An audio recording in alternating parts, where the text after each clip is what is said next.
Inició su carrera en el Departamento Nacional de Planeación, también trabajó como asesor externo de la Superintendencia de Puertos y Transportes, la Autoridad Nacional de Televisión, la Superintendencia de Subsidio Familiar, la Comisión de Regulación de Comunicaciones y el Ministerio de las Tecnologías de la Información y Comunicaciones. En la academia fue profesor y director de la Escuela Doctoral de Economía en la Universidad del Rosario, fue director del Departamento Administrativo Nacional de Estadísticas, DANE, ex candidato a la alcaldía de Bogotá y actualmente se desempeña como concejal de la capital del país. Sin más preámbulos, le damos la palabra al doctor Juan Daniel Oviedo.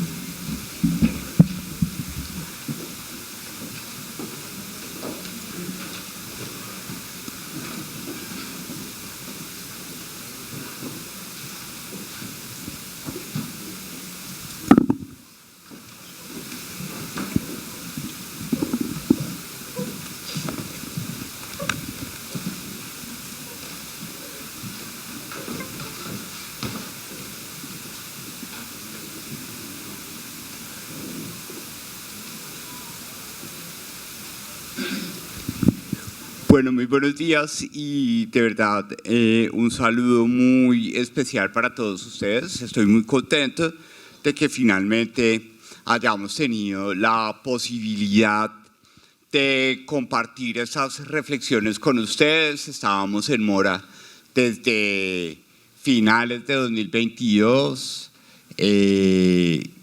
lo intentamos en 2023, pero como ustedes lo saben, inició en febrero del año pasado, pues mi incursión, llamémoslo así, en la vía política con el proceso de candidatura a la alcaldía de Bogotá. Y ahora, desde el Consejo Bogotá, hemos tenido la posibilidad de aceptar esta honrosa invitación de compartir algunas reflexiones aquí en la Convención Nacional de Evaluadores, que efectivamente por el rol que juega este sector en el desarrollo del sector inmobiliario y el rol que juega a la hora de habilitar transacciones de carácter comercial de bienes muebles e inmuebles, pues hay una sensibilidad muy importante de lo que pasa en el contexto económico y político sobre la dinámica de negocio que ustedes administran. Efectivamente, la tarea que hacen los evaluadores en el país pues, es sustancial a la hora de facilitar el desarrollo inmobiliario, pero al mismo tiempo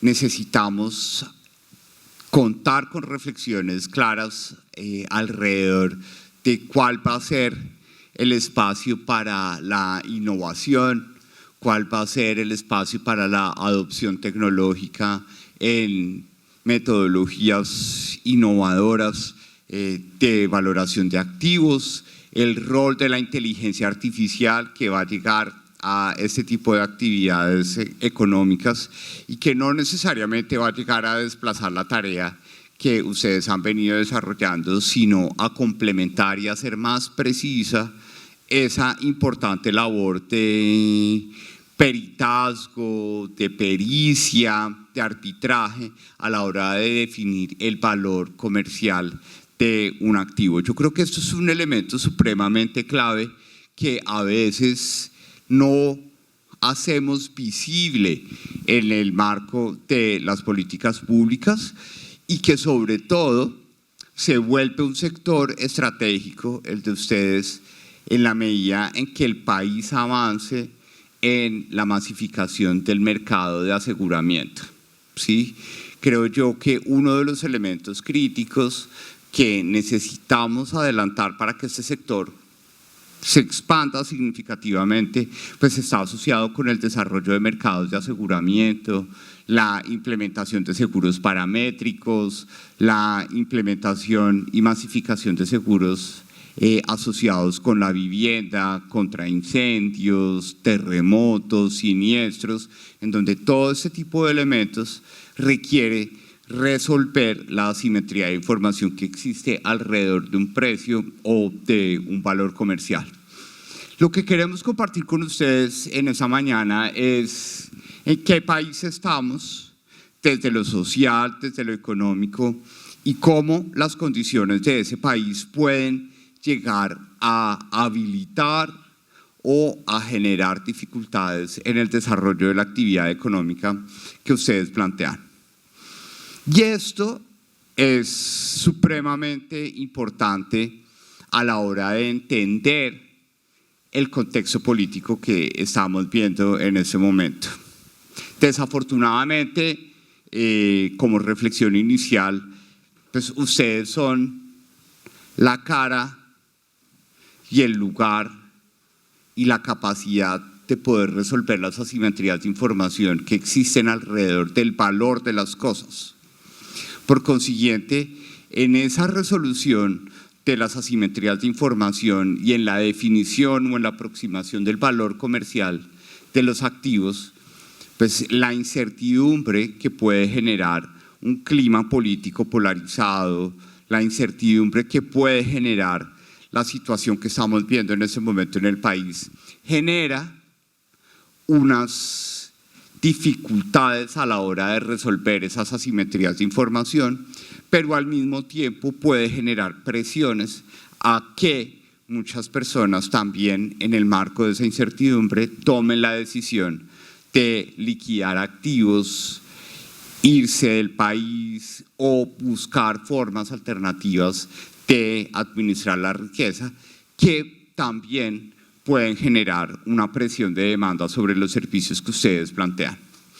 Siempre me gusta iniciar este tipo de reflexiones sobre lo que está sucediendo en el país alrededor de una frase que ha inspirado en buena parte ese nuevo rol que estoy ejerciendo en mi vida profesional, que es el de actor político, que naturalmente no me desliga de esa visión económica y de esa visión social que he querido construir a lo largo de toda mi carrera profesional. Tenemos que seguir pensando en que Colombia se merece mejores cosas, que Colombia se merece cambios, que esos cambios son difíciles, nos estamos dando cuenta a lo largo de estos 2 años del gobierno del presidente Gustavo Petro, que esa promesa de cambio que recibimos y que el país quiso refrendar en las elecciones de 2022, pues no se ha materializado concretamente, pero eso no nos puede llevar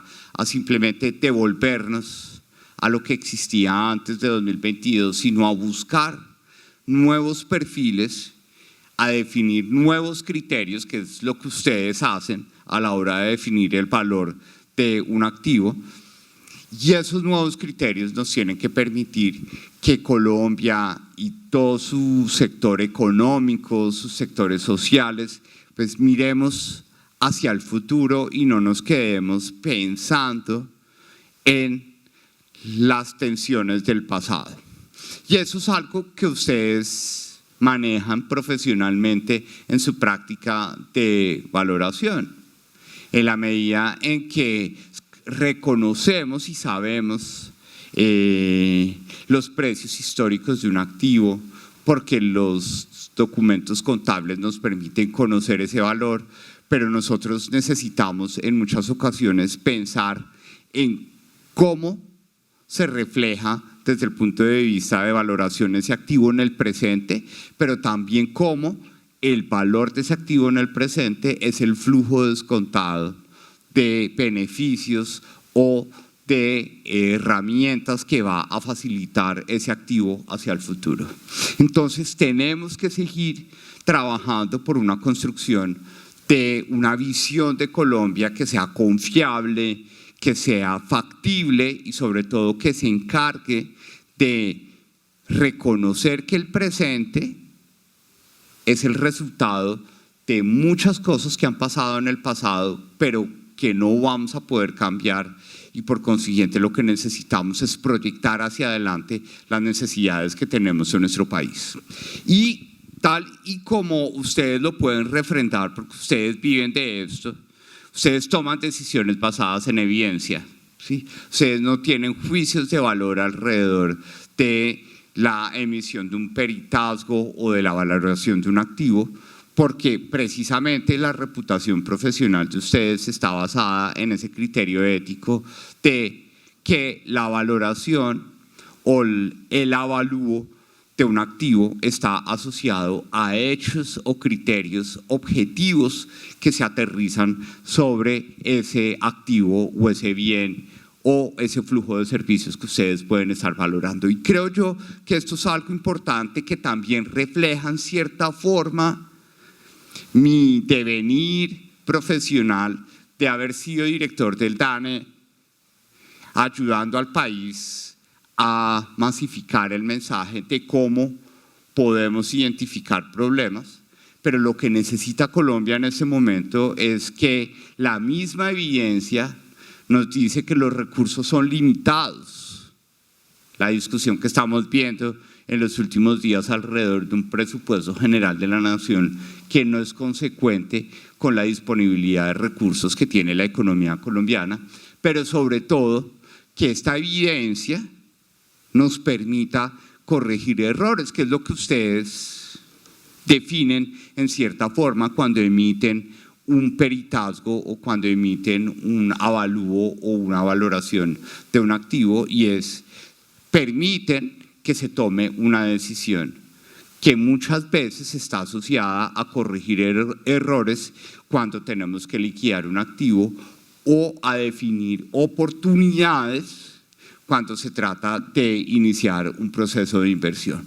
Entonces, lo que nosotros queremos también desde la perspectiva política compartir con ustedes es que necesitamos que la política entienda que la evidencia pues no es simplemente una herramienta para construir narrativas políticas, sino que al contrario, la evidencia es una herramienta clave para alejarnos de esas narrativas y concentrarnos efectivamente en cuáles son nuestros problemas, cómo vamos a utilizar los recursos limitados para resolverlos, pero también cómo esa misma evidencia nos da luces para corregir algunos problemas que estamos observando en el país.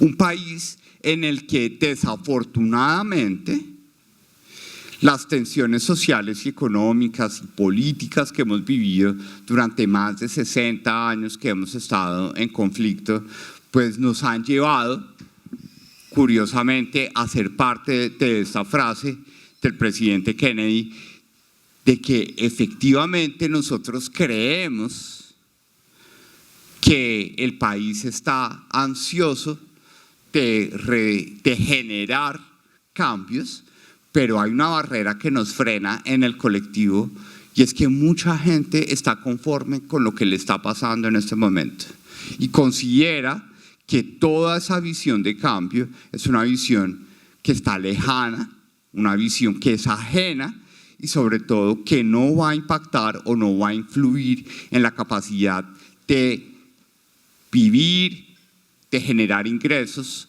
o de aportar a nuestra sociedad. Por eso es importante que tengamos claro que en esta coyuntura política, más que ansiedad, tenemos un conformismo que a veces se manifiesta en apatía. Por eso las personas no participan, no forman parte de la toma de decisiones de un colectivo y sobre todo no ejercen su derecho a elegir un camino para definir en esta forma el futuro de nuestro país y de nuestra economía. ¿Y eso a qué se debe? Lo primero es ser conscientes de que la misma evidencia nos confirma que el problema no es de alguien que esté gobernando el país o de las personas que le hacen oposición a esa persona. El problema está en nosotros. Y es importante que llevemos ese mensaje, y somos una sociedad dividida, ¿sí? A la hora de pedir a 5 personas que se pongan de acuerdo en una causa común en Colombia, 2 de esas 5 dicen: a mí no me importa ponerme de acuerdo en una causa común, yo estoy en mi cuenta, ¿sí? Y yo necesito resolver mis problemas. Ponerme a resolver los problemas de los demás o contribuir a resolver los problemas de los demás no es mi propósito. Eso es particular en Colombia porque todos lo sabemos, 50 años en conflicto, ¿sí? Hemos sido una sociedad de supervivencia y no una sociedad de convivencia que entienda que la capacidad de ponernos de acuerdo por una causa común es importantísima a la hora de resolver problemas como el que estamos viviendo políticamente en este momento, ¿sí? Colombia pudo ponerse de acuerdo en algo sencillo que era ¿qué querían en 2022? Cambio, ¿sí? Y por eso en la segunda vuelta terminamos con 2 personas que rompían completamente los estereotipos tradicionales de la política que habíamos visto desde la Constitución del 91, pero esas 2 personas que representaban ese cambio no eran la manifestación de cómo queríamos ese cambio, qué atributos queríamos que representaran ese cambio. Queríamos un cambio con personas preparadas, queríamos un cambio con personas que respetaran la Constitución del 91, queríamos un cambio con personas que respetaran la economía. No pudimos ponernos de acuerdo y eso nos llevó a la situación que nosotros estamos viviendo en este momento. Además de ser una sociedad dividida, somos una sociedad desconfiada. Y eso es parte del rol que juegan ustedes en la economía y en la sociedad. Ustedes generan confianza porque ustedes dan fe de una realidad que es difícilmente observable por personas que están participando en esa transacción. Entonces ustedes tienen un rol, llamémoslo, de auxiliares de la justicia también, auxiliares de las transacciones económicas, porque ustedes ayudan a generar confianza en ese acuerdo de voluntades que tienen 2 partes para comprar o vender un bien.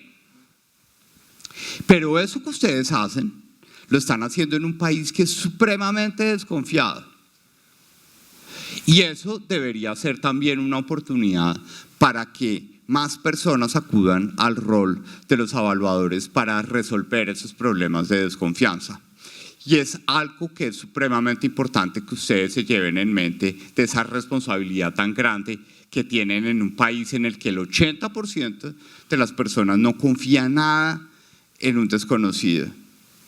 3/4 partes de la gente en Colombia no confía nada en un migrante venezolano.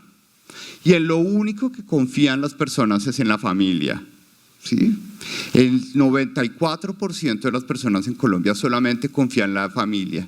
Y la familia, volviendo a nuestra reflexión democrática, pues no es el ejemplo típico de la democracia, ¿sí? Uno no vota a la hora de decir dónde va a ir a almorzar, ¿sí? Uno va a almorzar a donde alcance la plata, ¿sí? Y nadie pregunta por qué. ¿Sí? Entonces, en ese tipo de escenarios de un país altamente desconfiado, pues necesitamos que la política pública eleve el nivel y alumbre e ilumine la labor que ustedes están haciendo, porque necesitamos que esa capacidad de resolver la simetría de información sobre el valor de un activo pues sea masiva en un país en el que necesitamos que estos niveles de desconfianza se corrijan gracias a la información, gracias a la evidencia, en que sepamos que efectivamente estamos desarrollando transacciones justas cuando la información así lo refleja y así lo asimila. Una gran dificultad que hay detrás de esta estadística que calcula el DANE cada 2 años es por qué es tan difícil que en Colombia seamos una economía competitiva. Porque no somos buenos trabajando en equipo, ¿sí? Y ustedes tienen un rol también supremamente importante en la sociedad de permitir que el sector productivo trabaje en equipo, resolviendo esas asimetrías de información a través de los procesos de valoración de activos. Mire cómo en Colombia, en una empresa, si armamos un grupo de 5 personas, hay uno que siempre se hace el loco o se hace la loca. Que trabajen los demás, a mí no me importa, ¿sí? Lo sufríamos en la universidad cuando teníamos trabajo en grupo, ¿sí? Entonces, tratar de cuadrar los horarios para reunirnos y decir, bueno, ¿qué vamos a hacer? ¿Y cuál es el objetivo común que vamos a cumplir? Era imposible. Entonces llegaba el deadline y era dividámonos, ¿sí? Usted haga la introducción, me invento unas gráficas, usted haga las conclusiones y nos vemos la noche antes y le ponemos un título, ¿sí? Al trabajo y listo, despachado.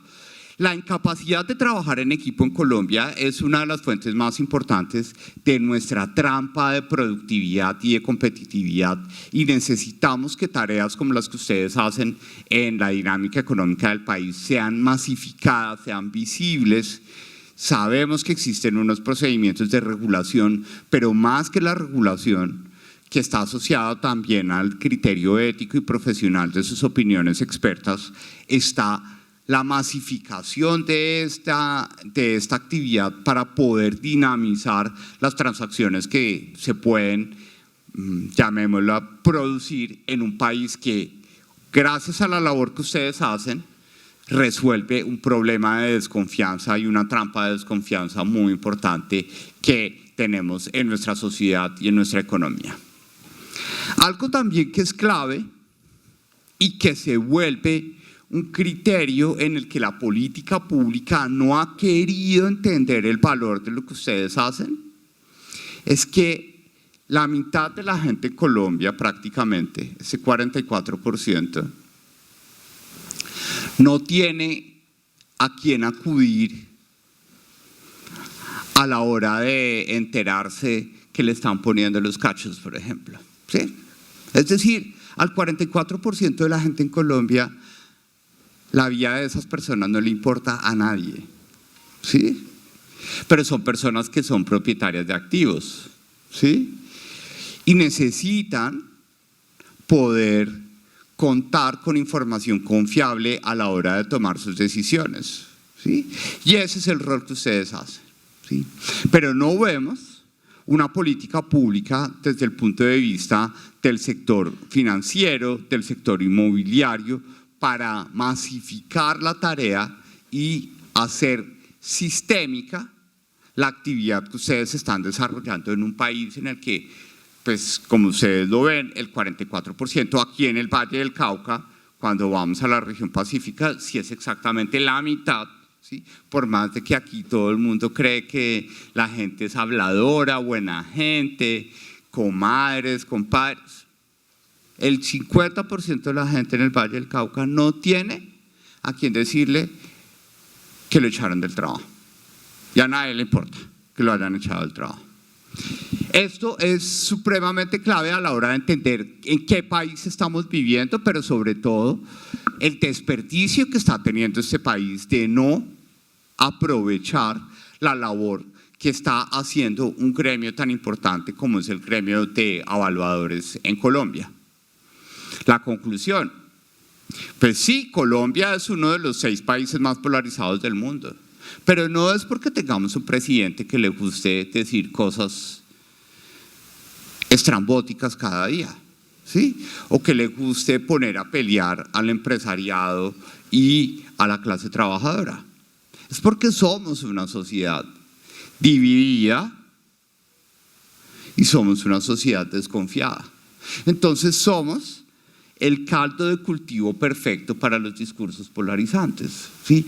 Porque no confiamos en nadie, no queremos ponernos de acuerdo y muchas personas que son sujeto de cadenas de información falsa en WhatsApp o en Facebook, pues el 44% de la gente en Colombia no tiene con quién refrendar una falsa noticia que recibe en una cadena de WhatsApp, ¿sí?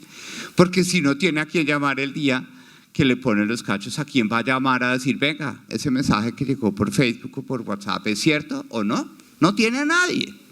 Entonces, precisamente en ese contexto es que podemos poner a Colombia como un país altamente polarizado, con una reflexión importante, ¿sí? No podemos echarle la culpa de la polarización a alguien, somos nosotros, y somos nosotros los que tenemos que identificar cómo vamos a resolver esto.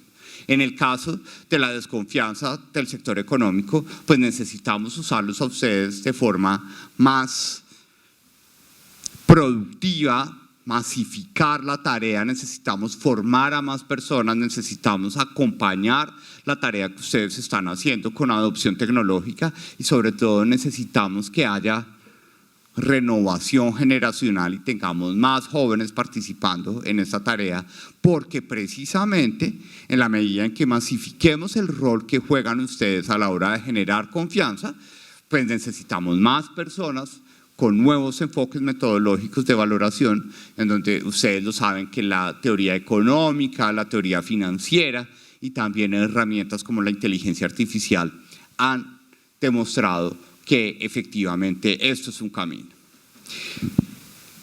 Pero en ese punto, en esa situación política polarizante, vamos a ver qué piensa la gente y nos vamos a saltar para poder hacer énfasis, qué piensa la gente de la tecnología en Colombia. ¿Sí? Cuando nosotros le preguntamos a las personas o a los empresarios, ¿usted usa la tecnología? Por ejemplo, ustedes que son actores formales de la economía del sector servicios, que prestan servicios de valoración. Por ejemplo, si habláramos generalmente del servicio o del sector servicios, del sector formal que ustedes representan de prestación de servicios, miren cómo el 28.2% de los empresarios formales en Colombia dice: yo no necesito la tecnología, yo no necesito estar conectado a internet o no necesito plataformas digitales ni para vender mis servicios de evaluador, ni para comprar insumos cuando sea necesario, ni para trabajar remotamente, ni para optimizar procesos organizativos. 28.2% de las personas del sector servicios dice que la tecnología no es útil.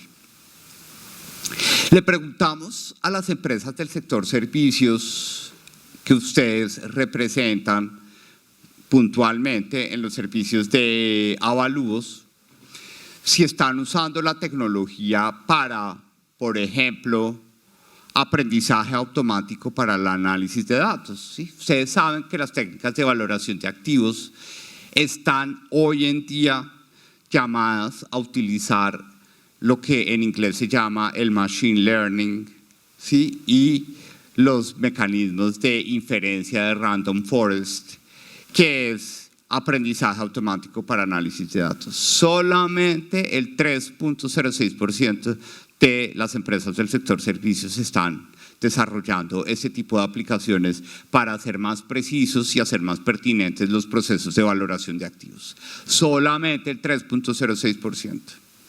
Pero cuando vemos quiénes son los que más están utilizando las herramientas de inteligencia artificial,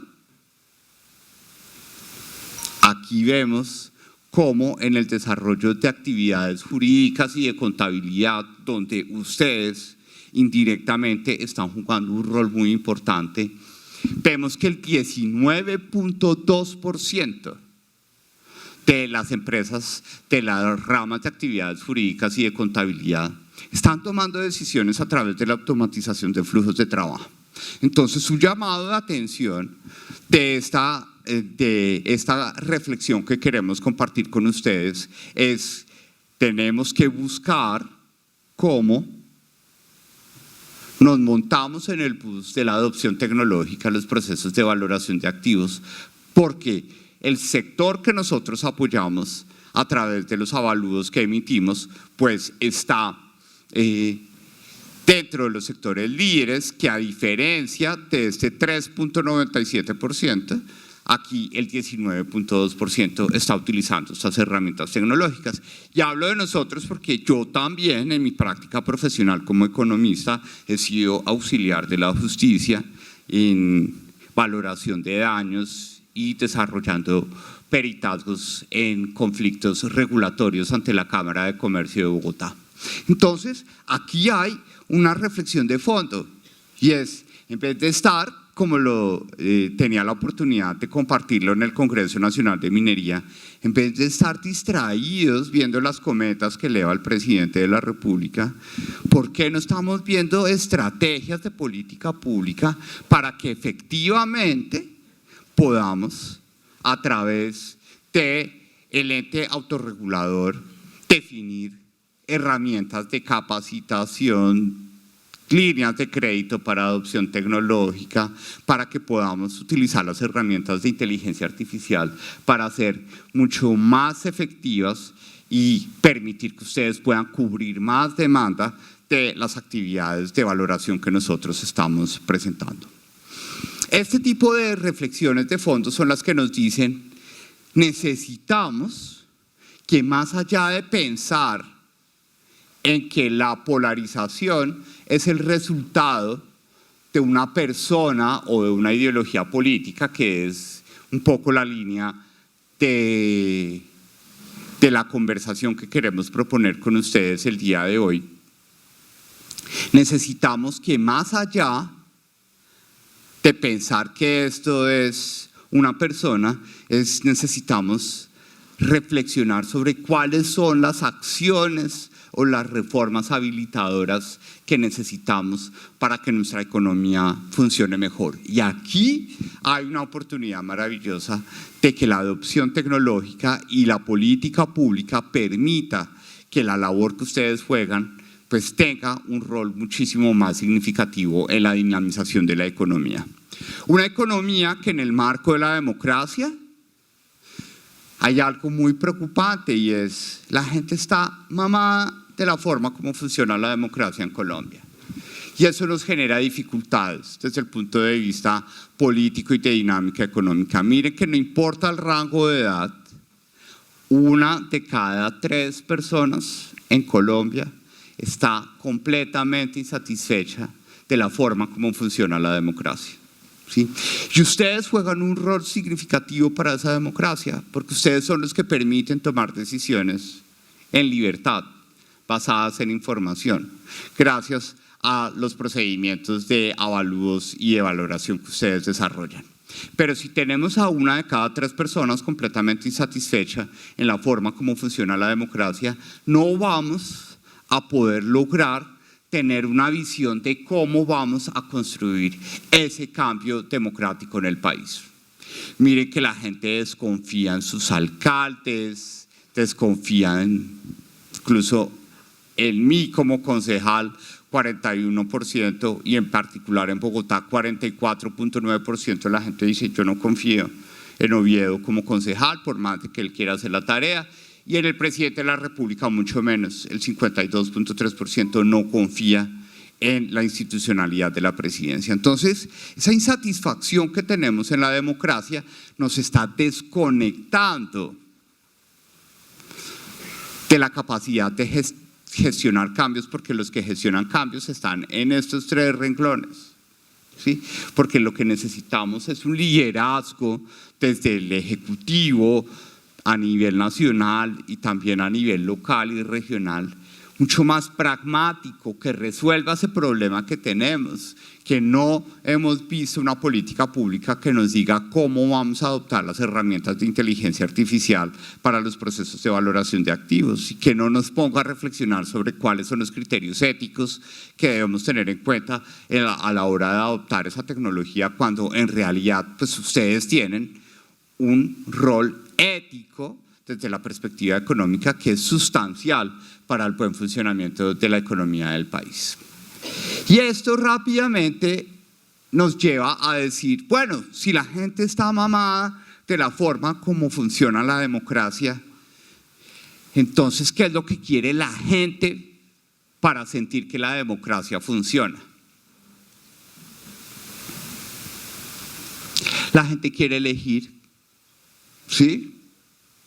Entonces necesitamos, muy en forma de lo que ustedes hacen, necesitamos hacer visibles las opciones para que el derecho a elegir y ser elegido sea una realidad en nuestro país. Miren, 32.5 millones de personas es la estimación que hace el DANE de personas que consideran que ese es el principal atributo de un buen funcionamiento de la democracia, el derecho a elegir y ser elegido. ¿Y eso cómo se hace? Pues permitiendo que haya participación en política. Eso se hace permitiendo que haya propuestas concretas y buenas propuestas que puedan incidir en la política. Esto es lo que nos inspira, ¿sí? Por eso es que estamos nosotros acá, porque queremos ser una opción, queremos ser la representación para esas 32.5 millones de personas que quieren elegir personas que trabajen, personas que hagan las cosas bien, personas que tomen decisiones basadas en evidencia. La gente quiere participación paritaria entre hombres y mujeres en las corporaciones públicas y no lo vemos, ¿sí? En el Consejo de Bogotá somos 45 y solo hay 10 mujeres, ¿sí? En la alcaldía de Bogotá no vimos una mujer candidata finalmente, ¿sí? Aquí en Cali tuvimos una época Diana Rojas, pero Diana Rojas tuvo que cederle el espacio a Alejandro Eder para poder llegar a la alcaldía. Entonces necesitamos lograr, a título de ejemplo de lo que ustedes hacen, que si la técnica de valoración de la democracia, que es esta expresión de la ciudadanía, nos dice esto, pues necesitamos que la democracia funcione con estos criterios. ¿Cuál es el criterio menos importante? La centralización del poder en el gobierno nacional, ¿sí? Eso significa que la gente lo que quiere es que haya conversaciones locales, ¿sí? Que hablemos de los problemas de Cali, de Valle, del departamento del Cauca en función de lo que está pasando acá y que encontremos soluciones particulares para lo que sucede en esta región, que seguramente son distintas para la región Caribe, donde tenemos un problema estructural, por ejemplo, en materia de mototaxismo.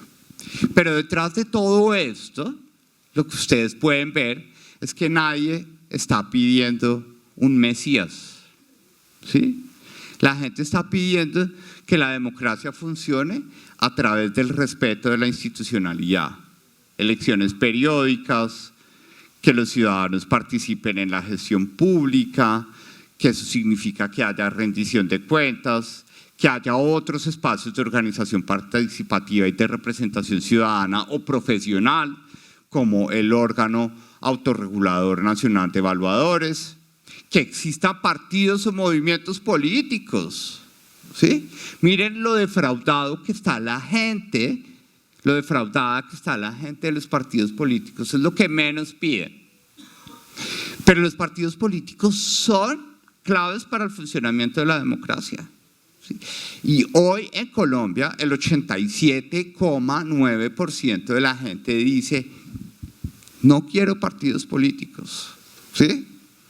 Entonces, como compartimos ese rol de tomar decisiones basadas en evidencia, pues lo que Colombia necesita de verdad es que podamos construir una opción política viable, confiable, que se pueda convertir en un partido político sobre el cual nos podamos identificar.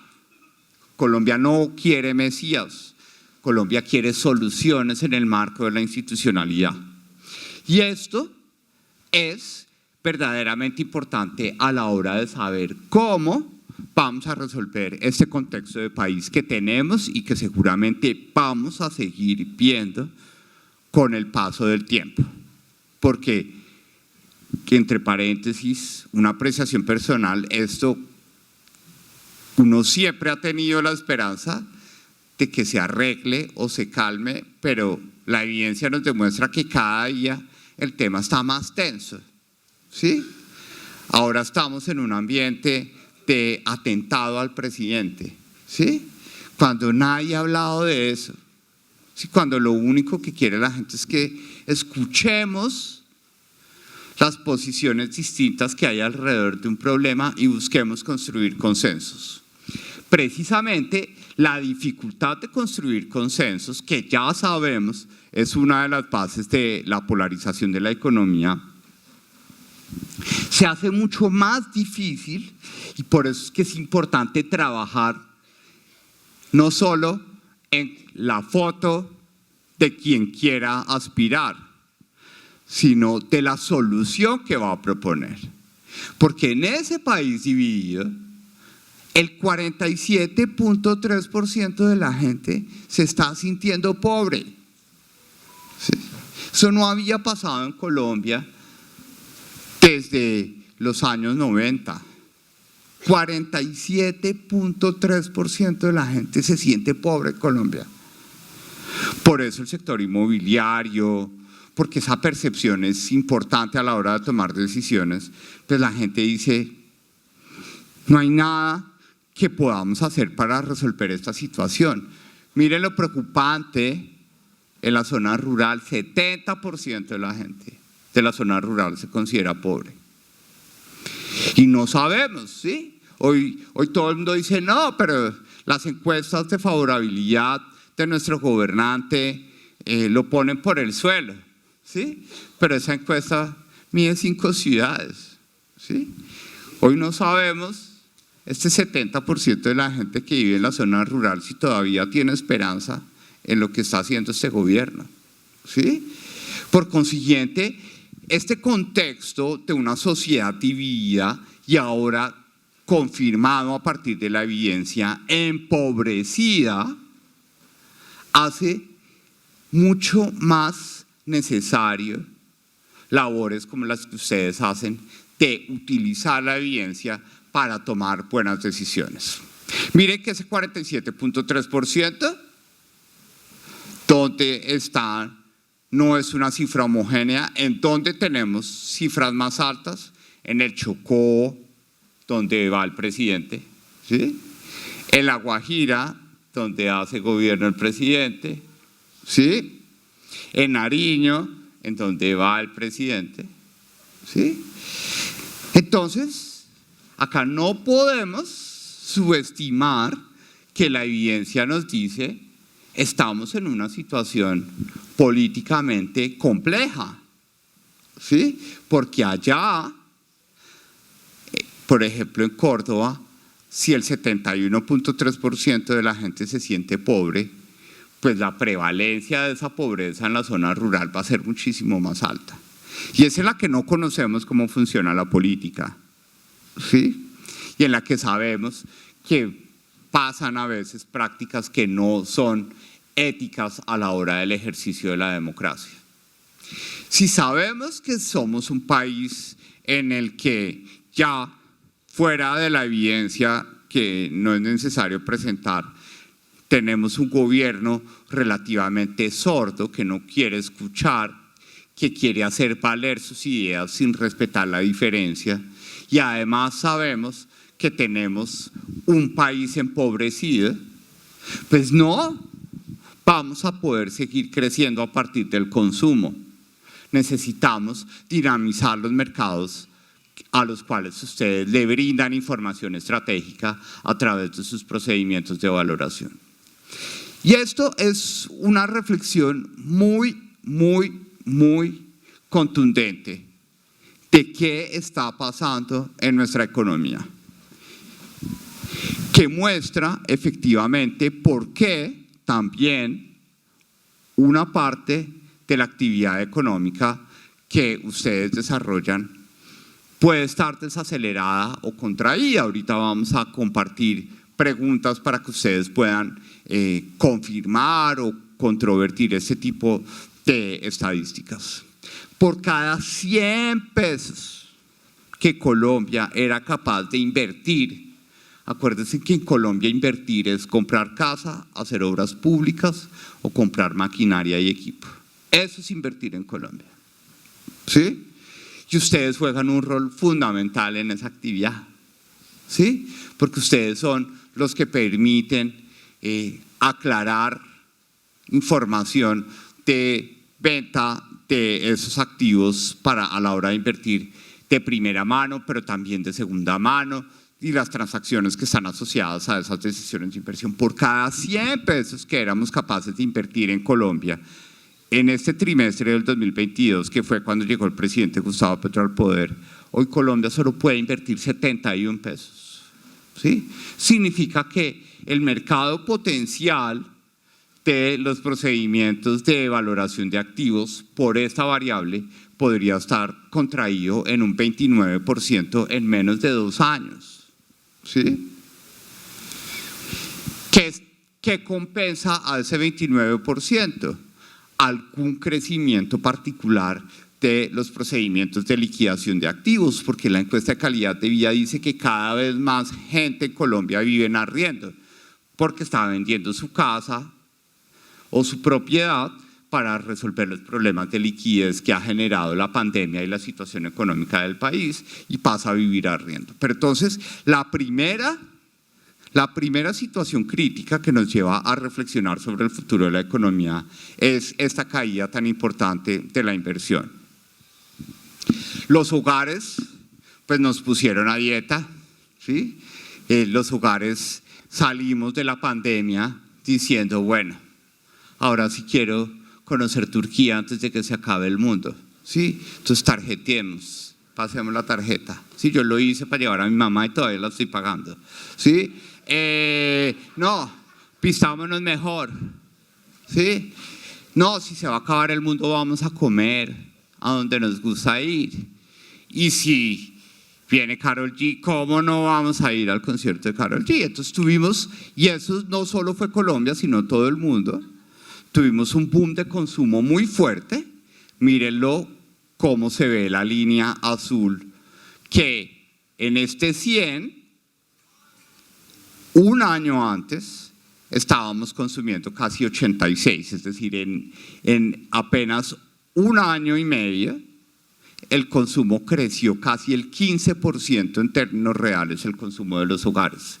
Mientras que desde que llegó el presidente Gustavo Petro con la necesidad de desacelerar ese consumo con el incremento de tasas de interés, miren el frenazo tan fuerte que tuvimos, tanto es así que hoy por cada 100 pesos que comemos los hogares o que comíamos los hogares en el tercer trimestre del 2022, apenas en términos reales estamos consumiendo 1 peso y 60 centavos de más. Un crecimiento del 1.6% en 2 años. Es un freno muy fuerte. ¿Y qué dejamos de hacer? Pues entonces ustedes ya saben, ya la gente dejó de comprar ropa. Entonces el sector confección en Colombia está en crisis, ¿sí? La gente dejó de comer tantas cosas. Entonces, este departamento que es líder en producción de alimentos, la industria de producción de alimentos está frenada, ¿sí? La gente dejó de ir a restaurantes y hoteles y por eso la ocupación hotelera de esta ciudad, si acaso, va a tener niveles prepandemia en el momento de la COP16. No ha podido recuperar la ocupación hotelera que tenía antes de la pandemia. Entonces, tenemos una desaceleración tan fuerte en el consumo, que es este freno que ustedes pueden comparar a la hora de ver esta pendiente que tenía el consumo antes de 2022-3 y este cambio de pendiente que tuvo después del incremento de las tasas de interés. Entonces la pregunta intuitiva alrededor de esta comparación es, ¿qué necesitamos? Pues no podemos hacer crecer más el consumo porque pues, acabamos de salir de una dieta, ¿sí? El Banco de la República nos puso a dieta. Mucha gente cogió, como hacía mi mamá en una época, y con las tijeras y cortaban pedacitos la tarjeta de crédito para decir no me voy a endeudar más, ¿sí? Necesitamos buscar cuál es el ambiente del país para recuperar la inversión.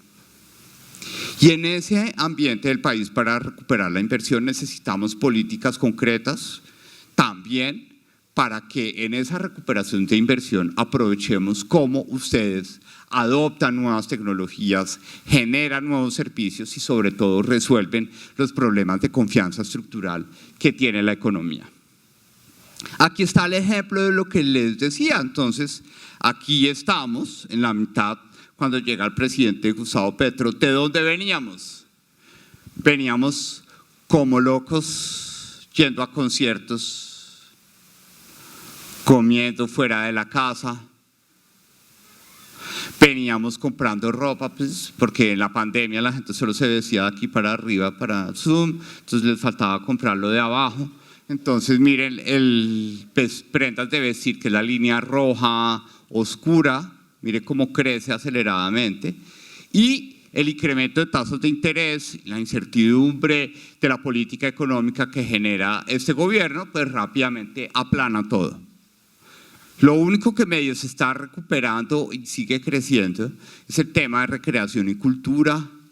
La gente sigue pensando en que el mundo se va a acabar, entonces Karol G, el concierto, el partido, la gente se va a Barranquilla a llenar el estadio para ver la selección, viene a Cali para ver a la selección de fútbol femenino, la gente no está escatimando esfuerzos, pero ahí en ese sector están los juegos de suerte y azar digitales que la ley de financiamiento quiere gravar con IVA, ¿sí? Perfecto, no son un bien necesario, pero vamos a ponerle freno a uno de los motores de crecimiento de la economía que vamos a ver más adelante. Nuestra relación con el resto del mundo no ha sido, nuevamente en esta comparación, no ha sido creciendo en las exportaciones de bienes. Nos hemos quedado quietos, que es la línea azul clara. Prácticamente hoy en pesos estamos exportando lo mismo que exportábamos cuando llegó el presidente Gustavo Petro al país. ¿En qué hemos decrecido significativamente? En la importación de bienes, ¿sí? Porque la gente no está invirtiendo, entonces no estamos trayendo maquinaria, ¿sí? La gente ya no está comiendo comida importada. Sí, la gente ya no está yendo a PriceMart o a Costco como locos a llenar el carro de mercado. Las importaciones de bienes han caído de forma tan drástica que por cada 100 pesos de cosas que importaba Colombia en 2022-3, hoy solamente estamos importando 79. Es decir, que nuestros niveles de importación en pesos, en términos reales, son iguales a los que teníamos apenas cuando estábamos sacando cabeza de la crisis de la pandemia. Entonces, nuestro relacionamiento con el sector externo ha sido vender lo mismo y comprar menos. Eso no es una política económica, como lo dice el presidente Gustavo Petro, de decir que gracias a él estamos cerrando el déficit de cuenta corriente. Es porque no hay plata para comprar cosas afuera. Punto. Tenemos una caída muy importante de la demanda que rápidamente, ya para cerrar este capítulo de la reflexión, nos pone en un contexto relativamente preocupante para el mercado potencial de las tareas que ustedes están desarrollando. Y quisiera hacer énfasis en esta línea roja, que en este caso corresponde a el valor real de la inversión en obras civiles en el país. ¿Sí? En esas obras civiles también hay un mercado potencial para ustedes, porque el desarrollo de obras civiles implica valoraciones prediales y gestiones prediales para comprar predios, para poder mandar la avenida 68, ¿sí? Que está parada precisamente porque no se hicieron las gestiones prediales antes, y hoy en día pues la obra en un pedazo está paralizada porque la gente dice no, yo ya, es decir, yo no voy a ser bobo de vender al precio de antes de esta obra, me tienen que reconocer es el valor de mercado de el impacto que tiene esta obra sobre mi predio, que es una valorización supremamente importante. Entonces, démonos cuenta que verdaderamente lo que está detrás de esta crisis de inversión 171 es un gobierno que si al momento de llegar el presidente Gustavo Petro estaba invirtiendo 100 pesos en obras civiles, hoy sigue invirtiendo los mismos 100 pesos en obras civiles, y este incremento es Bogotá con la obra del metro, nada más. ¿Sí? Pero antes de la pandemia Este mismo gobierno de 100 pesos y de 100 pesos está invirtiendo 152 pesos reales en obras civiles. Es decir, la contracción del sector de obras civiles se puede resumir en que el gobierno está a media marcha construyendo carreteras, haciendo puentes, haciendo túneles y haciendo obras de infraestructura a media marcha, cuando sabemos que esta inversión en obras civiles es fundamental para el comportamiento adecuado de la inversión. En términos de vivienda, como ustedes lo pueden ver, hay una contracción. Por cada 100 pesos de inversión en vivienda que teníamos en 2022-3, estamos alrededor de 94, y ese 94 es equivalente a lo que invertíamos en vivienda a finales de 2019. Entonces, el gran problema que tenemos en este momento es que necesitamos estrategias de reactivación económica centradas en facilitar la inversión. Ya sabemos que es hora de ajustar las tasas de interés, no por petición del presidente Gustavo Petro, no porque él quiera tener injerencia en el desarrollo de la política monetaria del país, sino porque necesitamos estimular el ahorro y la inversión. Y este pedazo es parte de una reflexión que vamos a compartir este domingo en El Tiempo, y es ¿qué podemos hacer en un país en el que hoy en día sus niveles de ahorro están representados en esta gráfica, en la línea roja con cuadraditos que se llama Colombia? ¿El ahorro qué es? Pensemos en la economía de nuestra casa, pues el ahorro es lo que nos queda después de comer, ¿sí? En Colombia son muy pocas las casas en las que queda plata después de comer y de pagar arriendo y de pagar servicios y de pagar la matrícula del colegio o de la universidad. El ahorro en Colombia, a pesar de esas circunstancias, esta línea roja, se comportaba en cierta forma similar a la línea negra punteada. ¿Quién es la línea negra punteada? La capacidad de ahorro de los países de América Latina y el Caribe. Estábamos en el promedio. Obviamente Chile nos ganaba, miren la línea azul. México nos empezó a ganar desde 2014, se disparó. Brasil, muy parecido a Colombia, incluso mal entre 2014 y 2019, pero se recuperó rápidamente. Pero miren que Colombia, desde 2019, que venía pegada a la capacidad de ahorro de América Latina, se destuerce. Si esto lo medimos de una forma sencilla, ustedes saben que estamos hablando de el peso del ahorro bruto de la economía dentro del Producto Interno Bruto, pero lo podemos resumir como las moneditas que quedan en el marranito de la economía colombiana al final de cada año, ¿sí? Normalmente en Colombia ese marranito dejaba 17 monedas, si saquemos un promedio de tienda de esta serie, dejaba 17 monedas del ahorro. En 2023 solamente dejó 10. ¿Sí? Hay 7 monedas que no están ahí para respaldar muchas de las transacciones en las que ustedes trabajan, para comprar predios para hacer obras civiles y valorar esos predios, para comprar vivienda y valorar esa vivienda para poder saber el valor que se va a respaldar con un crédito hipotecario. ¿Sí? De 17 monedas en promedio, en 2023 solo quedaron 10. Este es el valor más bajo desde 1968.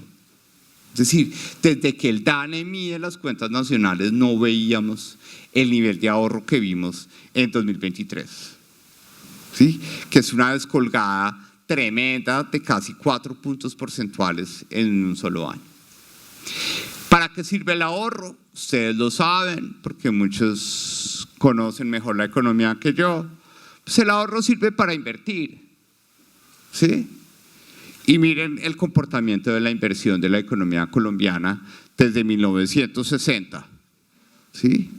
La crisis de la inversión que está viendo Colombia en este momento es peor que la crisis que teníamos en el momento en el que siento que todos nosotros logramos pasar esa crisis del 99, que fue dura, ¿sí? Que estuvo muy cercana a las tareas que ustedes hacen, que fue la crisis del UPAC, que la gente estaba enculebrada con créditos en UPAC y con cero liquidez, y la economía frenó y tuvo una crisis de liquidez. La gente tuvo que salir a liquidar activos y no tenía cómo venderlos porque nadie tenía plata para comprarlos, ¿sí? Y que incluso la gente decía, venga, váyase, muévase al apartamento y pague los servicios y al menos no lo deje caer, ¿sí? Ni siquiera me paga arriendo con tal de que usted no se caiga. Hoy la crisis de la inversión que está viendo Colombia es peor que la que vimos en la crisis del 99. Y lo preocupante, como lo estamos diciendo en nuestra reflexión, que es mirando hacia adelante, si nosotros nos devolvemos a 1999 y decimos cuánto tiempo nos demoramos en recuperar niveles similares a los que tenía Colombia en términos de inversión, son 5 años. 5 años. En ese momento no podemos darnos el lujo, después de haber salido de una crisis de consumo tan fuerte como la que vimos en el año 2023, a esperar 5 años a que se recupere la inversión. ¿Sí? Es por eso que necesitamos un gobierno que entienda que hay que reactivar la economía de verdad, que hay que desplegar todas las herramientas de política pública, tanto a nivel nacional como a nivel local, para estimular lo que está más caído, ¿sí? Cuando uno va al médico, uno trata de solucionar el problema más grave, primero, ¿sí? Y el problema más grave que tenemos en este momento es la crisis de inversión. La inversión que requiere confianza. ¿Quiénes generan confianza? Ustedes, pero también una política pública por parte del gobierno nacional que sea consecuente. La inversión requiere plata pública, por ejemplo, para adopción tecnológica en mecanismos de valoración de activos que ustedes desarrollan. Plata pública invertida en eso y no en burocracia o en escándalos de corrupción. Necesitamos efectivamente que en este escenario en el que estamos completamente distraídos, también un poco destruidos, pero sobre todo distraídos por ese escenario de polarización, necesitamos entender que están las herramientas claras y la información es contundente para decir necesitamos una estrategia de reactivación de la inversión que efectivamente va a tener unos impactos significativos para todos ustedes.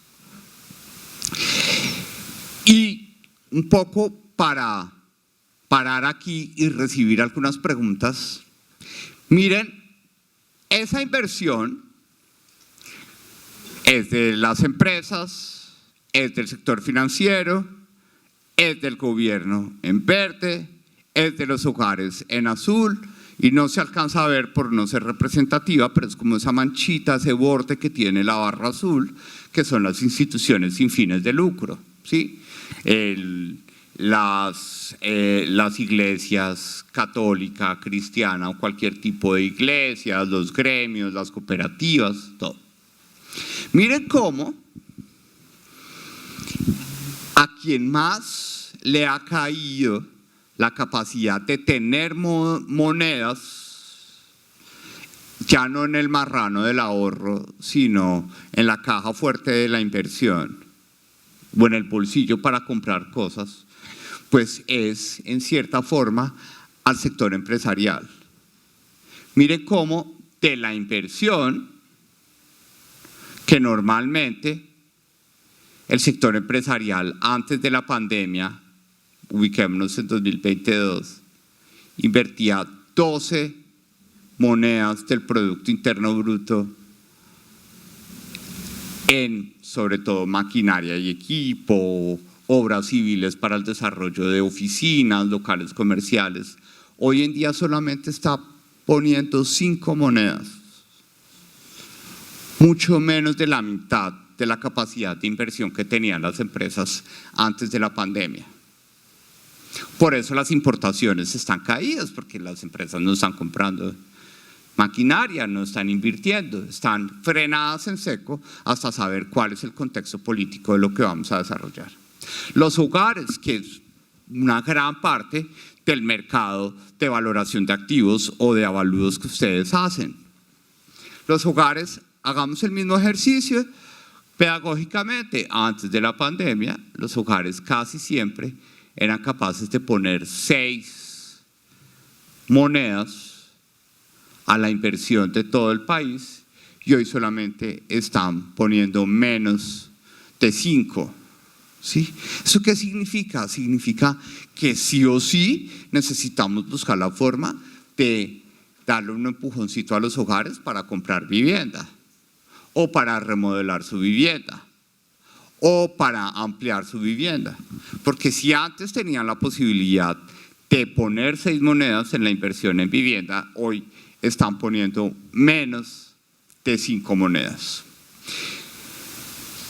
Esto verdaderamente es lo que llama la atención alrededor de una política pública de reactivación económica que entienda que en Colombia necesitamos resolver el problema más grave en primer lugar, que es volver a poner a funcionar adecuadamente las dinámicas de inversión que permiten generar riqueza, que permiten generar empleo, pero sobre todo que permiten generar oportunidades de que miremos hacia adelante.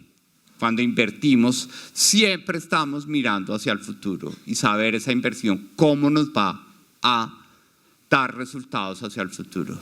Mientras tanto, cuando pensamos en el consumo, casi siempre pensamos en la culpa de lo mucho que comimos en el pasado, pero no pensamos en verdaderamente el futuro que podemos obtener alrededor de esa decisión sustantiva de la economía. Entonces, aquí hay una reflexión muy importante de que necesitamos efectivamente una política pública de reactivación económica que nos permita salir de este fenómeno de desaceleración y que sobre todo nos permita generar empleo.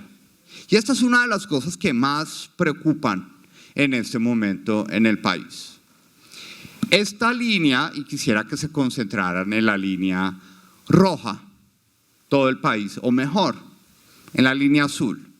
Pensemos en la Colombia urbana, que ustedes, la mayoría de las actividades de valoración de activos que uno puede inferir a partir de la evidencia se desarrollan a partir de la evidencia de la Superintendencia de Notariado y Registro en zonas urbanas. Ese electrocardiograma azul es la capacidad o el temple que tiene la economía de generar empleo. Naturalmente, ustedes se dan cuenta que esa curva azul, desde 2001 hasta la fecha, tuvo unos periodos de auge entre 2011 y 2017. ¿Qué pasó ahí? No hablemos de política, hablemos de economía. Pasó que estábamos recibiendo los beneficios de una gran bonanza mineroenergética en Colombia. El gobierno estaba recibiendo regalías, impuestos, estaba reduciendo la pobreza, el sector empresarial confiaba en el entorno económico. Y mire cómo en ese periodo, desde 2001, es decir, los últimos 24 años, tuvimos los mejores niveles de capacidad de generar empleo en el país urbano. Llegó la pandemia, nos hizo tocar fondo, no lo mostramos para no ser tan dramáticos, nos recuperamos, pero lo que hemos logrado hacer hasta este momento, que es este punto, tuvo oportunidad de ser mejor a partir de la tendencia que nos refleja este segmento de la gráfica. Y ese punto en donde tuvimos un máximo y rápidamente volvimos a caer fue mediados de 2023. ¿Sí?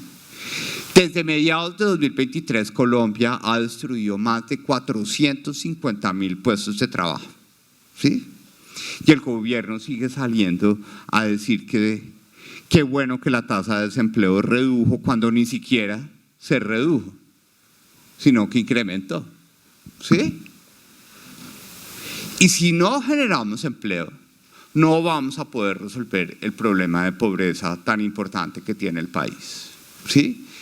Entonces, esto es también para que ustedes tengan claro que los problemas tenemos que verlos también en perspectiva. Si hubo un momento en el que lo pudimos hacer bien, lejos de quién era el presidente, sino de lo que estaba pasando en la economía, ¿por qué seguimos diciendo que no queremos sacar gas en Colombia? ¿Sí? Si sabemos que ese gas, ese petróleo y ese oro y ese carbón que sacamos y buena parte de él lo exportamos en la bonanza mineroenergética que tuvimos entre 2008 y 2014, nos generó riqueza, nos generó impuestos, sacó a personas de la pobreza y generó empleo. ¿Por qué estamos pensando en romper esta oportunidad que nosotros tenemos? Entonces, no se trata de si queremos ser ambientalmente sostenibles o no.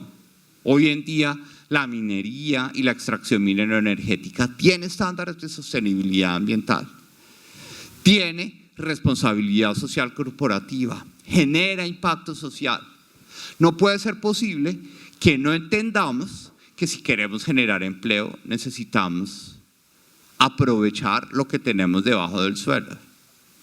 ¿Sí?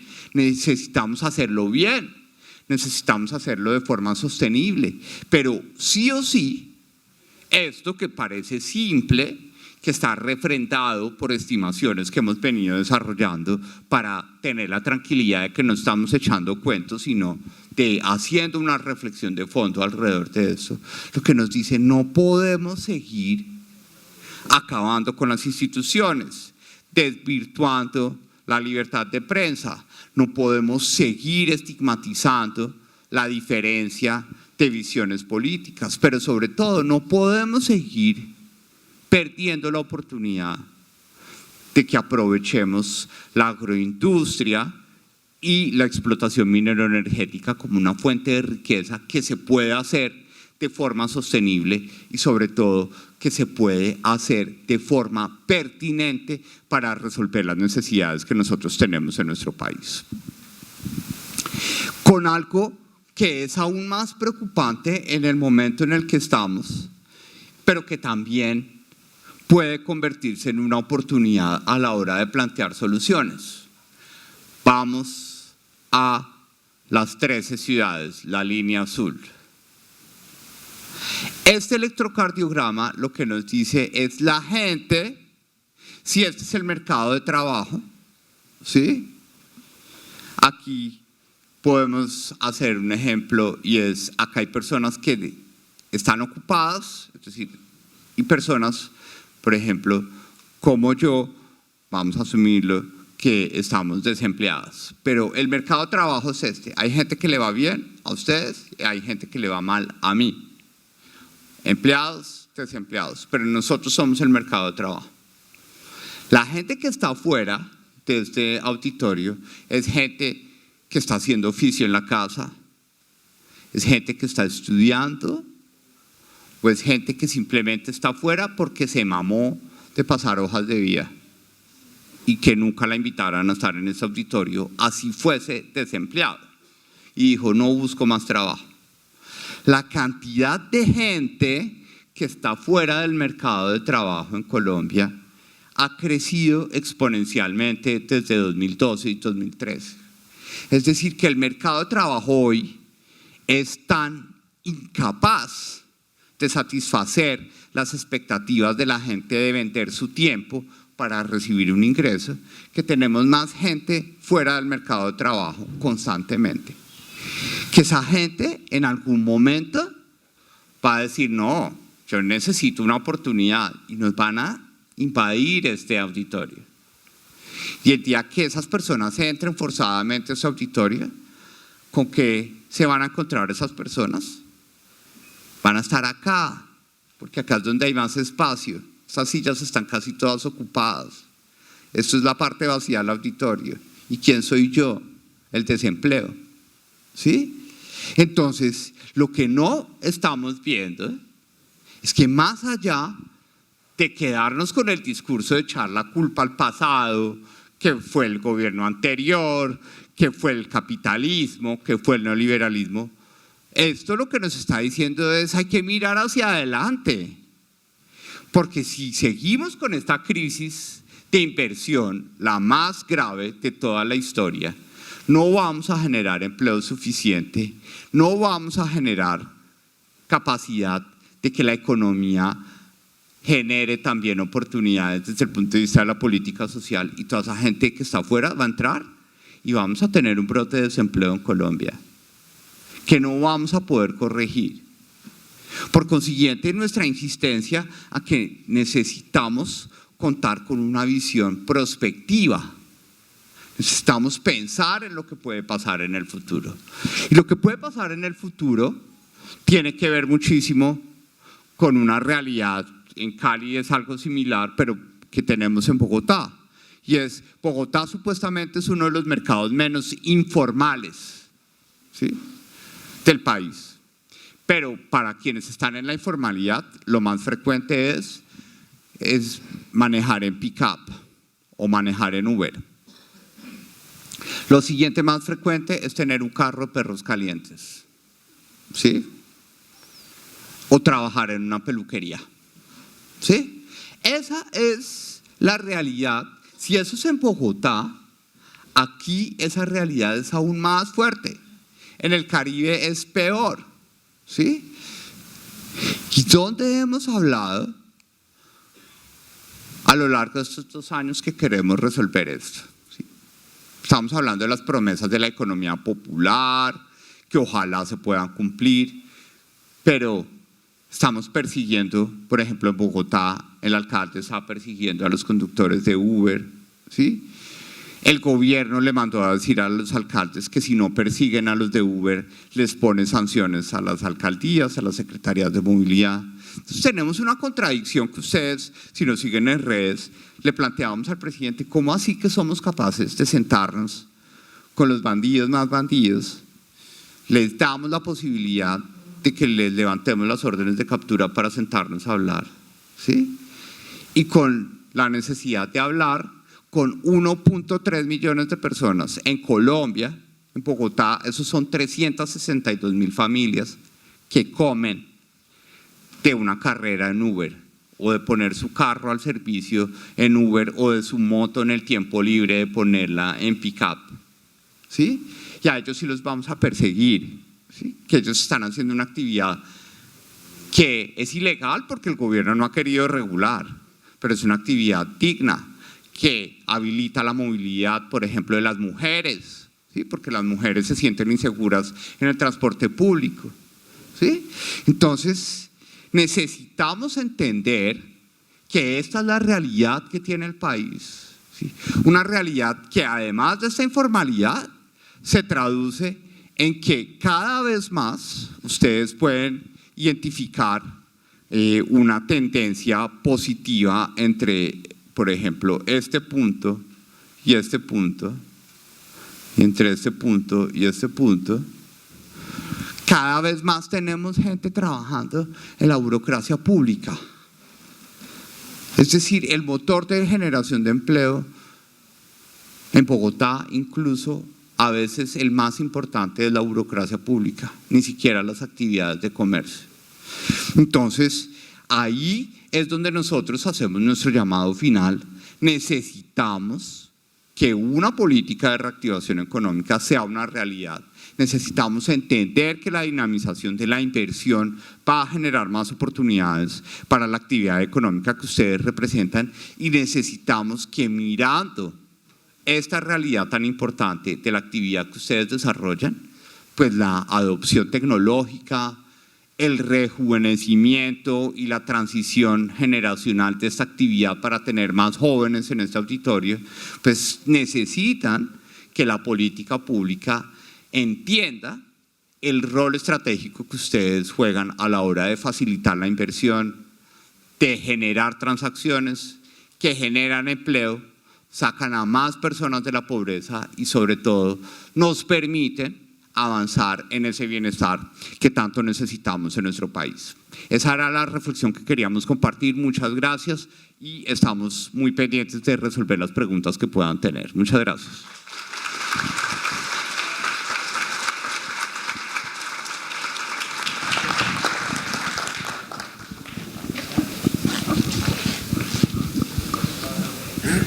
Primera pregunta. Gracias, doctor Oviedo, por estar acá.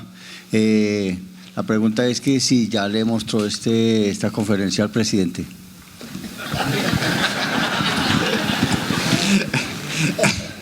Bueno, esa pregunta ha sido la protagonista de esta semana. Nosotros, pues lo primero es, estamos supremamente comprometidos con nuestra tarea en el Consejo de Bogotá. Es una responsabilidad que nos ha dado frutos. Estamos trabajando muchísimo por… hoy el alcalde está sancionando un acuerdo de nuestra autoría. Estamos ejerciendo control político en lo que es necesario, que es cómo vamos a garantizar un transporte público de calidad y cómo vamos a garantizar que el espacio público de Bogotá esté limpio y gobernado para resolver el problema en algunas zonas de la ciudad de sobreconcentración de ventas ambulantes y de ventas informales. Alrededor de esto hemos abordado el tema de la informalidad de transporte de pasajeros con un proyecto de acuerdo para racionalizar los comparendos de 12 que producen inmovilización de esas personas que están haciendo un trabajo digno, que es ilegal porque el gobierno no lo ha querido regular. Pero este momento y esta reflexión que nosotros estamos compartiendo, desde el mismo inicio, cuando mirábamos qué quiere la gente en el funcionamiento de la democracia, pues la gente lo que quiere es menos personas y más propuestas, ¿sí? Y por eso es que en ese escenario, hablando con la verdad, ¿sí?, porque a mí me la montan, mucha gente dice que porque estoy acá hablando con ustedes, que debería solo estar en Bogotá y que no puedo salir del peaje, es decir, no puedo ir a Centro Chía porque soy concejal de Bogotá, es decir, no puedo pagar peaje. Si pago peaje, la gente dice, ¿por qué pago peaje? ¿Sí?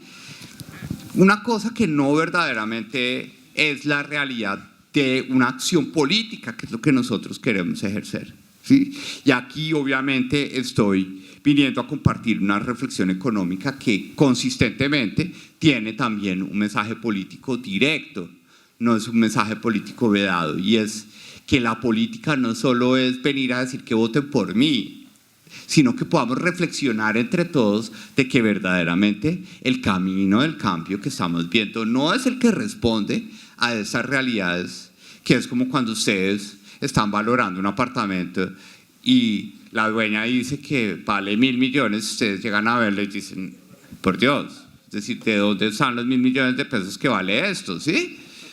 Y objetivamente ustedes dan un juicio a partir de la evidencia, y a partir de la evidencia lo que nosotros estamos viendo, y sobre todo de esta, es que necesitamos construir más que una plataforma, para mí, una propuesta. Necesitamos que estas reflexiones que hemos venido desarrollando con ustedes se traduzcan en propuestas específicas, como la de financiar la adopción de inteligencia artificial en este mercado, la de masificar procesos de incorporación de nuevas personas evaluadoras que permitan que este mercado responda a todas las necesidades del país. Eso en Colombia hoy es una candidatura presidencial. Entonces, si es así, pues sí, vamos a trabajar para ese propósito, porque Colombia se merece que haya una oportunidad clara de que estas cosas se puedan solucionar.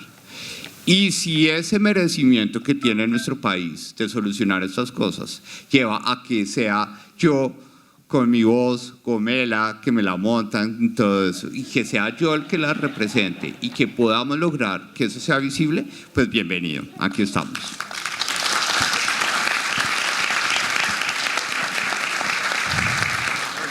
Doctor Oviedo, muy buenos días y muchas gracias por sus conocimientos y haberlos compartido. No es que le tenga una crítica, sino una observación. Le voy a poner un ejemplo. En el tema vivienda, vivienda de interés social, vivienda VIPA, los subsidios. Los gobiernos regionales, no el centralismo de Bogotá, los gobiernos regionales, si el centralismo dirigido por el presidente Petro dice subsidios no van porque eso enriquece a los constructores ricos, pero no se fijen que beneficia a los pobres, y cuando reaccionó y volvió a proponer los subsidios, los puso de tal manera de que había una traba, una cuestión burocrática, pero no le va a entregar a ningún constructor un subsidio. Entonces paramos la construcción. Entonces lo que le quiero decir es el centralismo, pero hay gobiernos regionales, alcaldes, le pongo el ejemplo, yo soy de aquí, alcalde de Cali, alcalde de Buga, alcalde de Buenaventura y gobernadora del Valle. Bueno, ustedes tienen secretarías de vivienda, hagan recursos, pusieron a Infivalle a botar corriente en dónde obtener recursos para poder, digamos, subsidiar al subsidio que va a dejar de venir de Bogotá. Entonces uno dice, eso no es federalismo, eso no es Antioquia federal, Caribe independiente, Valle federalizado, no, eso es gobernar. Es decir, no es que les quiera hacer la crítica, sino que hay que, claro, hay gobiernos regionales afines al gobierno central y hay los que no son.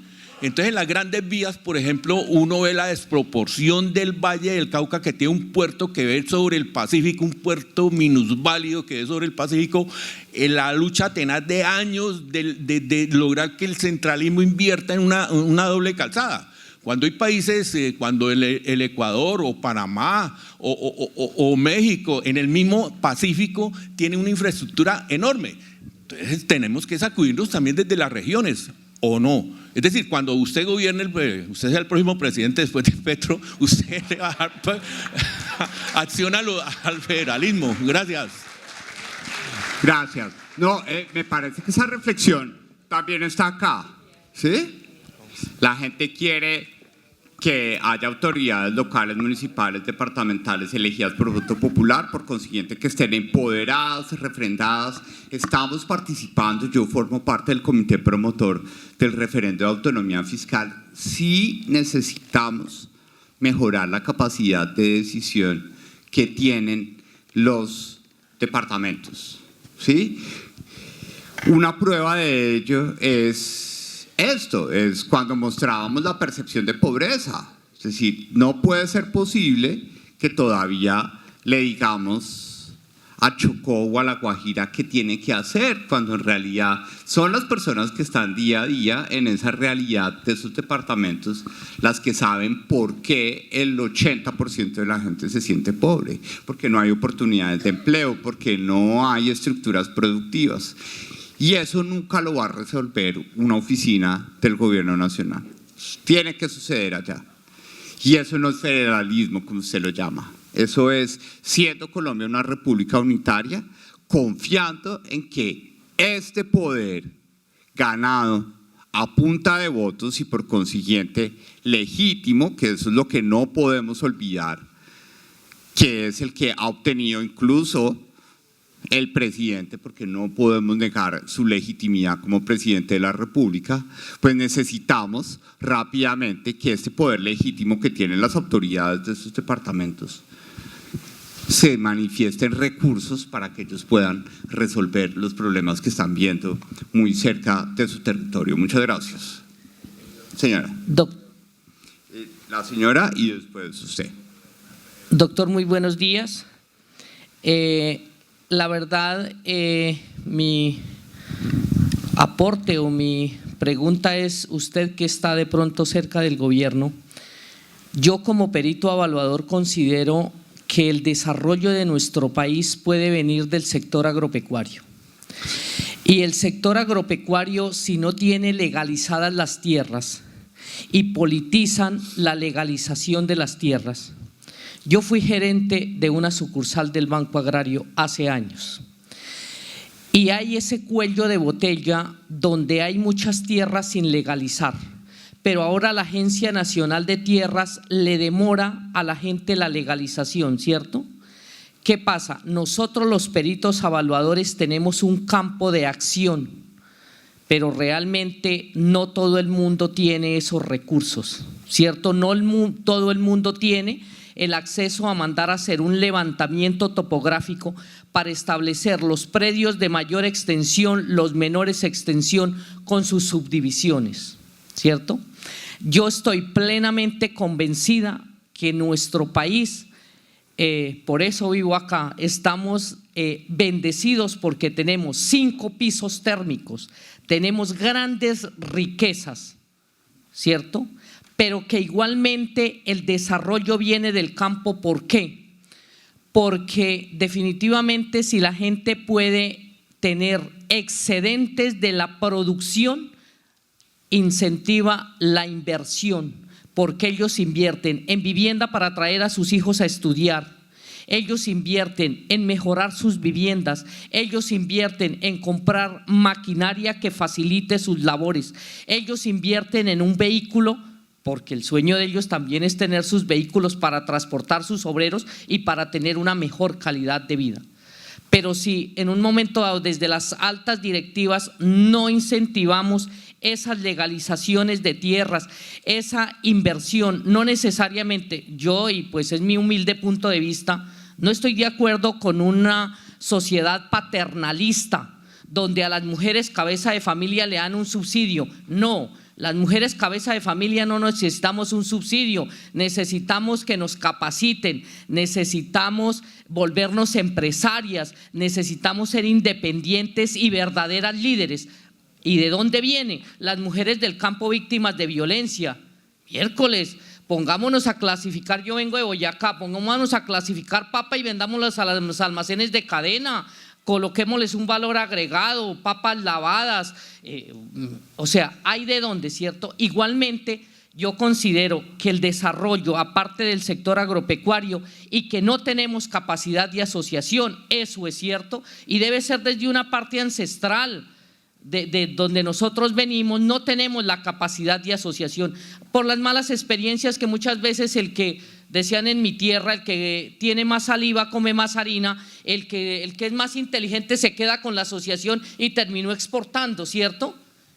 Porque estaban ensayando con ellos. ¿Qué pasa? En Colombia somos grandes potencias no solo en producción, pero para mi humilde opinión nos falta legalizar tierras, créditos con bajos intereses y necesitamos agroindustria. De la papa pueden sacar almidón, de la papa pueden sacar vodka, pueden sacar una serie de productos, pero no se incentiva el sector agropecuario. Entonces, en vez de incentivarles, entonces les dan un subsidio. Ah, no, usted lo que necesita es esto gratis y esto gratis. Tampoco todo lo gratis y lo regalado es bueno. ¿Por qué? Porque somos un país relativamente altamente productivo y con grandes potencialidades. Entonces, yo realmente pienso que nosotros como peritos evaluadores podemos tener grandes campos de extensión cuando nosotros nos enfoquen también en un momento dado en instituciones como la Agencia Nacional de Tierra. Les están descentralizando el IGAC, les están entregando a los municipios, tome, haga esto, pero no tienen un perito, no tienen un ingeniero catastral, un geodesia, algo de geodesia, no tienen las herramientas. ¿Qué va a hacer un pobre alcalde por allá de la zona más remota si no tienen internet? ¿Cierto? Entonces yo sí realmente pienso que los peritos evaluadores podemos ser también pioneros, pero con el apoyo de las instituciones, minimizando procesos y motivando a la gente realmente a quedarse en el campo. Muchas gracias, excelente reflexión. Ya tenemos un insumo programático para nuestro proyecto, súper importante. Es decir, ya ahí es donde uno se da cuenta que el propósito del presidente de legalización de tierras no lo podemos desconocer. Lo único es que se está haciendo mal. Se está haciendo para que unas personas se aprovechen de esos recursos, ¿sí? Se está haciendo para una foto, ¿sí? Pero muchas veces se entrega esa tierra y ¿qué puede hacer la gente con un potrero? Si no tiene las semillas, si no tiene el conocimiento, si no tiene la capacidad de poder priorizar las decisiones que se toman. Entonces, estamos completamente de acuerdo con que el rol que ustedes juegan en esa política de dinamización productiva es clave, sobre todo en el sector agropecuario.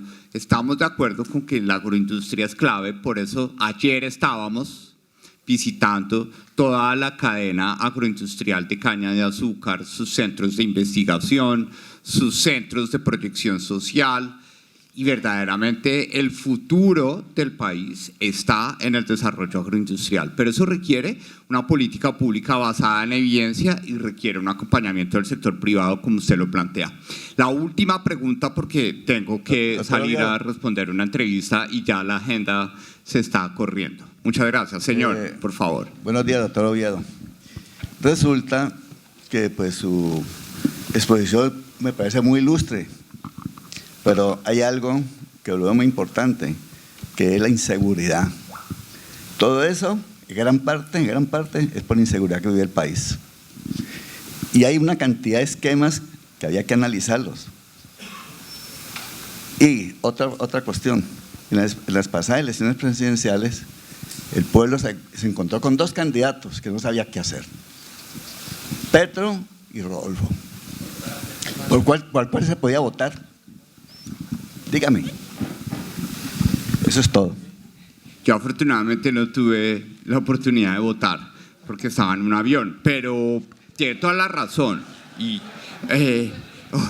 no estaba volando cometa, estaba en un avión. Tiene toda la razón que hay que hablar del tema de seguridad. ¿Sí? Sin embargo, pues por respeto también al evento y sobre todo que me invitaron a hablar de los temas económicos, me concentré en ese tema. Pero es natural que hay que sentar una posición en ese sentido. ¿Y es cuál? Para que ustedes lo tengan claro, la paz es el camino, pero no la total en los términos de Petro. Es la verdadera paz cuando uno se sienta con la gente que tiene la voluntad de hacerla, ¿sí? Pero lo que hay hoy es todo lo contrario a eso. Es sentarnos con gente que directamente de frente nos ha dicho a nosotros y a los mismos negociadores y al mismo presidente, a nosotros no nos importa la paz, no nos importa desmovilizarnos, lo que nos importa es que nos dejen hacer nuestras actividades ilegales que nos financian, punto, ¿sí?